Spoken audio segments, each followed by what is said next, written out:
ಬೆಟ್ಟದಿಂದ ದರಕನ್ನು ಒಗ್ಗೂಡಿಸಿ ತರುವ ಕೆಲಸ ಹಾಗೂ ಅಲ್ಲಿ ಸಿಗುವ ಕೆಲ ಅಪರೂಪದ ಹಣ್ಣನ್ನು ತಿಂದಾಗ ಸಿಗುವ ಸಂತೋಷದ ಕುರಿತು ತಿಳಿಸ್ತಾ ಇದ್ದೇನೆ. ಮುಂಜಾನೆ ಸಮಯ ಮನೆ ಕಡೆ ಕೆಲಸ ಮುಗಿಸಿ ತೋಟಕ್ಕೆ ದರಕನ್ನು ತರುವ ಸಲುವಾಗಿ ಬೆಟ್ಟದ ಕಡೆಗೆ ಹೊರಟೆ. ನೋಡಿ, ಈ ಗದ್ದೆ ಮತ್ತು ತೋಟದ ಮೇಲ್ಭಾಗದಲ್ಲಿರುವ ಈ ಬೆಟ್ಟದಲ್ಲಿ ಎಷ್ಟೊಂದು ದಪ್ಪಗೆ ದರಕು ಬಿದ್ದಿದೆ ಅಂತ. ಈ ಬೇಸಿಗೆ ಸಮಯ ಗಿಡಮರಗಳಿಂದ ಉದುರಿದ ಈ ಎಲೆಗಳ ದರಕನ್ನು ತೋಟದ ಮುಚ್ಚಿಗೆ ಸಲುವಾಗಿ ತರಲು ಈ ರೀತಿ ಒಬ್ಬಳಿಸುತ್ತಿದ್ದೇವೆ. ಬೆಟ್ಟಗಳೆಂದರೆ ಸಾಕು, ಅವು ಹಲವು ವೈವಿಧ್ಯಗಳ ಆಗರವಾಗಿದೆ. ಇದು ನೋಡಿ ಈಚಲು, ಇದರ ಹಣ್ಣು ಖರ್ಜೂರಕ್ಕಿಂತಲೂ ಹೆಚ್ಚಿನ ರುಚಿ ಹೊಂದಿರುತ್ತದೆ. ಹಾಗೆ ಈ ಬೆಟ್ಟದ ತಲೆಯ ಮೇಲಿದೆ ನೋಡಿ ನುರುಕಲ ಹಣ್ಣಿನ ಮರಗಳ ಸಾಲು. ಇದರ ರುಚಿಯಂತೂ ಅತ್ಯದ್ಭುತವಾಗಿರುತ್ತದೆ ಬಿಡಿ. ಅಲ್ಲೇ ಮುಂದೆ ಸಾಗಿದಂತೆ ಚಳ್ಳೆ ಹಣ್ಣಿನ ಗೊಂಚಲೇ ನಮ್ಮನ್ನು ಕರೆಯುತ್ತಿತ್ತು.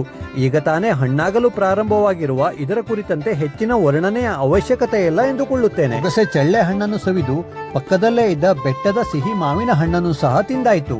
ಈಗ ಬಂದ ಕೆಲಸವನ್ನು ಮುಂದುವರಿಸುವ ಸಮಯ. ಈ ಬೆಳಗಿನ ಸಮಯದ ಮೆತ್ತನೆಯ ದರಕನ್ನು ಪಾಟುಗಳಲ್ಲಿ ತುಂಬಿಸಿ ಕಟ್ಟುತ್ತಿದ್ದಂತೆ ಹಾಸಿಗೆಯಂತಾದ ಇದರ ಮೇಲೆ ಒಮ್ಮೆ ಮಲಗಿ ಸುಂದರ ಮರಗಳನ್ನು ನೋಡುವ ಮನಸ್ಸಾಯಿತು. ಸುಂದರ ಪ್ರಕೃತಿಯ ನಡುವೆ ಇಂತಹ ಕೆಲಸಗಳನ್ನು ಮಾಡುವಾಗ ನಮಗೆ ದಣಿವು ಆಯಾಸಕ್ಕಿಂತ ಜಾಸ್ತಿ ಅದೇನೋ ಒಂದು ರೀತಿಯ ಸಂತೋಷದ ಅನುಭವ.